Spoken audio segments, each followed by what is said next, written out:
இன்றைக்கி ஒரு த்ரில்லர் படத்தை பற்றி தான் பார்க்க போகிறோம். இந்த படம் வந்து அண்டர்ரேட்டட், பயங்கர அண்டர்ரேட்டட் தான் நினைக்கிறேன். ஏன்னா ஃப்ரெண்ட்ஸுங்கள்கிட்ட பேசிக்கிட்டு இருந்தேன், அவங்களுக்கே தெரியல.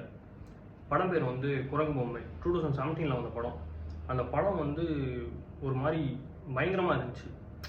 ஒரு அப்பாவையான அப்பா வந்து ஒரு இடத்துல போய் சிக்கிறாரு. தான் சாக போகிறோன்னு தெரியுது. இந்த இடத்துல வந்து மனுஷன் உடஞ்சி போய் கடைசியாக என் பையன்கிட்ட மட்டும் பேசிக்கிட்டுமா அப்படின்னு கேட்பாரு.